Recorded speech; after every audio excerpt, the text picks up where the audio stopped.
할렐루야. 오늘도 우리와 함께 하신 하나님 앞에 기도하면서 목요 예배 시작하겠습니다. 함께 기도하겠습니다. 하나님 아버지, 오늘도 우리를 사랑하셔서 하나님의 자녀로 삼으시고 하나님의 말씀을 보내어 우리를 고치시며 인도하여 주심에 감사합니다. 우리에게 주어진 날들을 하나님의 기준에 맞게 잘 살아가는 거룩한 교회들이 되도록 도우시고 함께하여 주시옵소서. 예수님의 이름으로 기도하였습니다. 아멘. 하늘에 계신 우리 아버지여, 이름이 거룩히 여김을 받으시오며 나라의 마옵시며 뜻이 하늘에서 이룬 것 같이 땅에서도 이루어지이다. 오늘날 우리에게 일용할 양식을 주옵시고 우리가 우리에게 죄 지은 자를 사하여 준 것 같이 우리 죄를 사하여 주옵시고 우리를 시험에 들게 하지 마옵시고 다만 악에서 구하옵소서. 나라와 권세와 영광이 아버지께 영원히 싸움나이다. 아멘. 찬송가 204장 함께 찬양하겠습니다. 찬송가 204장입니다.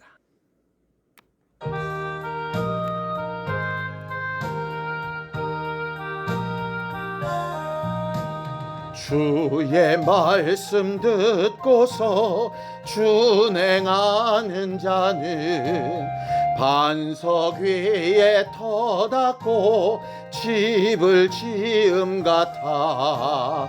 비가 오고 물나며 바람 부딪혀도 반석 위에 세운 집 무너지지 않네. 잘 짓고 잘 짓세 우리 집 잘 짓세. 만세 반석 위에다 우리 집 잘 짓세. 주의 말씀 듣고도 행치 않는 자는 모래 위에 터닫고 집을 지음 같아. 비가 오고 물나며 바람 부딪힐 때 모래 위에 세운 집 크게 무너지네. 잘 짓고 잘 짓세 우리 집 잘 짓세. 만세 반석 위에다 우리 집 잘 짓세. 세상 모든 사람들 집을 짓는 자니 반석 위가 아니면 모래 위에 짓네. 우리 구주 오셔서 지은 상을 줄 때 세운 공로 따라서 영영 상벌 주리. 잘 짓고 잘 짓세 우리 집 잘 짓세. 만세 반석 위에다 우리 집 잘 짓세. 하나님, 오늘도 하나님의 말씀이 우리의 기준이 되고 하나님이 우리에게 가르치시는 것이 표대가 되어서 하나님의 일을 잘 이루고 하나님을 기쁘시게 하는 증거가 될 수 있게 하여 주시옵소서. 말씀을 전하는 자나 듣는 자나 한 성령으로 충만하게 하시고 하나님을 기쁘시게 하는 우리 모두가 되도록 도와주시옵소서. 믿음으로 언금한 손길들 위에 복을 주시고 하나님의 나라가 우리 안에 이루어져 가는 것을 보게 하여 주시옵소서. 예수님의 이름으로 기도하였습니다. 아멘. 하나님의 말씀은 잠언서 13장 13절에서 19절까지 말씀을 함께 합독하겠습니다. 잠언서 13장 13절에서 19절까지 말씀입니다. 함께 읽습니다. 시작. 말씀을 멸시하는 자는 자기에게 패망을 이루고 계명을 두려워하는 자는 상을 받느니라. 지혜 있는 자의 교훈은 생명의 샘이니 사망의 그물에서 벗어나게 하느니라.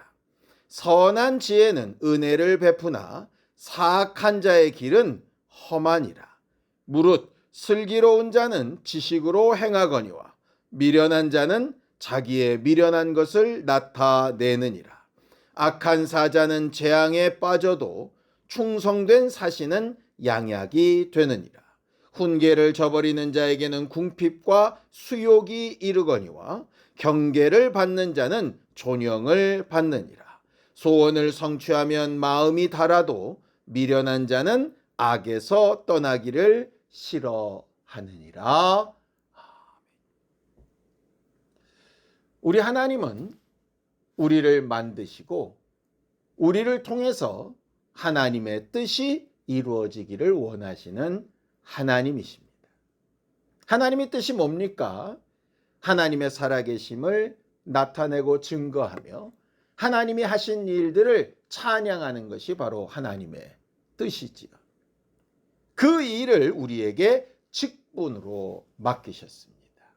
성경을 보죠. 고린도전서 4장 1절에서 2절까지 말씀입니다. 사람이 마땅히 우리를 그리스도의 일꾼이요 하나님의 비밀을 맡은 자로 여길지어다. 그리고 맡은 자들에게 구할 것은 충성이니라 라고 이렇게 말씀하셨죠. 하나님이 우리를 하나님을 찬양하는 도구로 지으시고 하나님을 찬양하려면 하나님이 누구신지를 알아야 될 텐데 그 하나님에 대하여 가장 잘 가르쳐 보여주시는 존재로 예수 그리스도를 이 땅에 보내셨습니다. 그 예수 그리스도를 알고 우리가 믿는 바를 고백하는 그 일을 우리에게 직분으로 맡기셨고 그 예수가 하신 이 일을 하나님의 비밀이라고 이렇게 말하고 있죠. 하나님 앞에서 일꾼으로서 또 하나님의 비밀을 맡은 사람으로서 예수 그리스도를 믿고 고백하는 사람으로서 우리에게 필요한 것이 충성이다라고 이렇게 말하고 있습니다. 여기서 말하는 충성이라고 하는 말을 우리가 알기 쉽게 바꾸어 보면 신실함, 성실함 그렇게 표현할 수 있습니다. 신실함과 성실함이 뭡니까? 믿을만 하고 변함이 없이 자기의 일을 계속해서 잘 감당한다라고 하는 뜻이죠. 하나님은 그렇게 신실하고 성실하게, 다시 말해서 충성되이 일하는 사람들에게 하나님의 기쁨, 주인의 기쁨에 참여하는 권리를 주신다라고 성경은 말을 하죠. 성경을 한 군데 더 보죠. 마태복음 25장 21절입니다. 그 주인이 이르되 잘하였도다. 착하고 충성된 종아, 내가 적은 일에 충성하였음에 내가 많은 것을 내게 맡기리니 내 주인의 즐거움에 참여할지어다 라고 이렇게 말하죠. 어떤 말씀입니까? 예수께서 말씀하셨던 달란트 비유입니다. 하나님께서 각 사람을 보시고 그 사람의 능력에 따라서 한 사람에게는 5달란트, 한 사람에게는 2달란트, 한 사람에게는 1달란트를 맡겼다라고 이렇게 말을 합니다. 5달란트, 2달란트 맡은 자는 하나님이 자기에게 맡겨주신 것에 대한 의도도 알고 목적도 분명히 알아서 열심히, 성실히, 신실하게, 충성되이 그 일을 잘 감당하여서 열매를 남겼고 그렇게 열매를 남긴 자들에게 주인이 하는 말이 내 즐거움에 참여하여라 라고 이렇게 말을 하는 거죠. 반대로 1달란트 받았던 사람은 그 맡겨진 것에 대한 부담과 이걸 지켜야 한다는 자기 생각 때문에 땅에 묻어두었다가 그것 자체로만 주인에게 돌려들었고 주인은 그 상황을 신실하지 못하다, 성실하지 못하다, 충성되지 못하다라고 이렇게 말씀하신 것입니다. 여기서 우리는 하나님이 생각하시는 충성, 성실과 신실함이 뭔가 하는 것에 대해서 잘 알 수 있게 됩니다. 자리만 지키고 시간만 채우고 뭔가 하는 것처럼 보이고 라는 뜻이 아닙니다. 5달란트, 2달란트를 받아서 남긴 사람과 1달란트 받은 사람의 차이가 뭐였습니까? 첫 번째는 주인이 그걸 왜 맡겼는지 주인의 생각에 대하여 잘 몰랐습니다. 또 자기가 할 수 있는 일을 최선을 다하여 다 하지도 못했습니다. 그저 자기 생각에 이 정도면 되었겠지라고 자기 기준에 맞춰서 판단하고 행동했습니다. 하나님이 생각하시는 충성은 나름대로 생각해서 열심을 다하고 어느 정도의 기준을 채운다는 뜻이 아니라 그 일을 맡기신 주인의 뜻은 뭐고 그 주인은 내게 바라시는 것이 뭐고 그 일을 이루기 위해서 나는 뭘 어떻게 해야 하는가라고 하는 것을 매우 세심하게 돌아볼 줄 아는 것을 충성, 신실함, 성실함 그렇게 부르는 것입니다. 오늘 본문에도 그 동일한 이야기를 이렇게 하고 있습니다. 잠언서 13장 13절입니다. 말씀을 멸시하는 자는 자기에게 패망을 이루고 계명을 두려워하는 자는 상을 받느니라 라고 이렇게 말을 하죠. 하나님이 우리에게 하나님의 뜻을 가르치시는 방법이 뭡니까? 말씀입니다. 하나님이 우리에게 경계를 정하여 이 이상은 넘어가지 마라. 여기까지가 내가 바라는 기준이다 라고 가르치시는 게 뭐죠? 하나님의 경계와 하나님의 법입니다. 결국 우리의 신앙생활이 충성되이 하나님이 맡기신 일을 잘 감당하려면 하나님의 말씀을 존귀히 여기고 하나님의 경계하심을 무시하지 말고 그 음성을 잘 듣고 깨닫고 순종하려는 마음이 반드시 필요합니다. 하나님의 말씀을 얼마나 존중하느냐, 하나님의 말씀을 얼마나 가치 있게 두느냐, 그것을 내 삶과 선택에 어느 정도의 기준에 두느냐 하는 것이 하나님 앞에 우리가 충성되냐 그렇지 못하냐를 가르는 기준이 될 겁니다.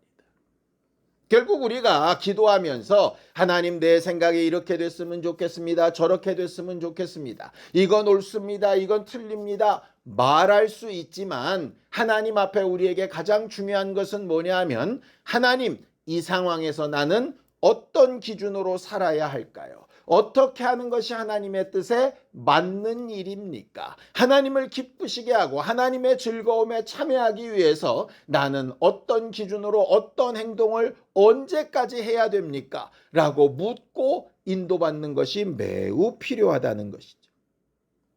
하나님의 말씀을 대하는 자세는 너무나도 간단합니다. 잠언서 13장 18절입니다. 훈계를 저버리지는 자는 궁핍과 수욕이 이르거니와 경계를 받는 자는 존영을 받느니라 라고 그렇게 되어 있습니다. 자기 생각과 자기 기준에 하나님이 주시는 말씀을 튕겨내버리면, 다시 말해서 내가 높아져 있어서 마치 물이 높은 쪽으로 거꾸로 자연스럽게 올라가지 않는 것처럼 내가 높아져 있으면 하나님의 말씀은 다 흘러 떠내려간다는 얘기입니다. 하나님의 경계의 말씀이든 훈계의 말씀이든 지혜의 말씀이든 듣기 위해서는 내게 필요한 것은 매우 겸손하게 그 말씀이 어떠한가 하는 것을 찾고 구하는 일이 필요하다라고 하는 것이죠. 그래서 우리가 기도할 때 하나님 앞에 참 겸손한 마음을 구하는 부분이 필요합니다. 사람마다 각자 생각이 있죠. 계획도 있습니다. 바라고 원하는 바도 당연히 있습니다. 그런데 그런 것보다 훨씬 중요한 것이 뭐냐 하면 하나님이 내게 말씀하려고 하는 게 무엇인가? 지금 이 순간에 하나님의 뜻대로 산다는 것이 무엇인가 하는 것을 찾는 것이 매우 중요합니다. 예수께서도 하나님의 아들이시고 하나님이시기 때문에 또 자기가 공의라고 하시고 또 자기 안에 하나님의 의가 있기 때문에 정말 이것이 옳다 저것이 옳다 이렇게 하는 것이 더 낫겠다는 생각이 분명히 있으셨죠. 근데 그런 예수께서 십자가에 달려 죽으시기까지 무덤에 들어가 3일 동안 죽음에 머무시기까지 계셨던 이유가 뭐였습니까? 오직 하나님의 말씀 때문이었습니다. 하나님이 가르치시고 생각나게 하시고 순종하게 하신 그 말씀이 예수 안에 있어서 예수께서 그 일을 감당하시고 순종하시기까지 인도하셨던 거죠. 우리 안에 많은 소원이 있을 수 있습니다. 이렇게 되었으면 저렇게 마무리되었으면. 그러나 때때마다 항상 잊지 말아야 될 것은 하나님 내게 가르치시면 듣겠습니다. 말씀하시면 순종하겠습니다. 하나님이 지시하시고 가르치시는 것이 무엇인지 헷갈리지 아니하고 잘 분별할 수 있는 지혜와 영감을 달라고 기도하는 것이 매우 필요합니다. 이게 바로 말씀에 순종하는, 말씀에 충성하는 사람들의 모습일 겁니다. 말만 순종, 충성 이렇게 말하는 것이 아니라 실질적으로 내 삶 가운데 하나님의 말씀이 어떤 영향을 미치고 있는지를 생각해보고 그러지 못한 부분들을 회개하고 그런 일이 되어질 수 있도록 기도하며 간구할 수 있는 믿음의 사람들이 되기를 예수님의 이름으로 축원합니다. 함께 기도하겠습니다. 하나님 아버지, 우리 모두를 도우시고 인도하셔서 하나님의 뜻이 우리 안에 이루어지게 하시고 하나님의 말씀이 우리 귀에 들리고 우리의 마음과 생각에 깊이 새겨져서 겸손한 사람들처럼 5달란트와 2달란트를 받았던 사람들처럼 주인의 뜻을 분별하고 하나님이 인도하시는 바에 순종하며 하나님이 기뻐하실 만한 결과와 열매들을 나타내기까지 성실하게 행동하는 말씀에 충성하는 우리 모두가 되게 도와주시옵소서. 이제는 우리 주 예수 그리스도의 은혜와 하나님 아버지의 극진하신 사랑과 성령님의 감동하시고 함께하시는 분명한 증거가 말씀에 충성하며 살기를 원한 우리 모두 위에 이제로부터 영원까지 함께 있을지어다. 아멘.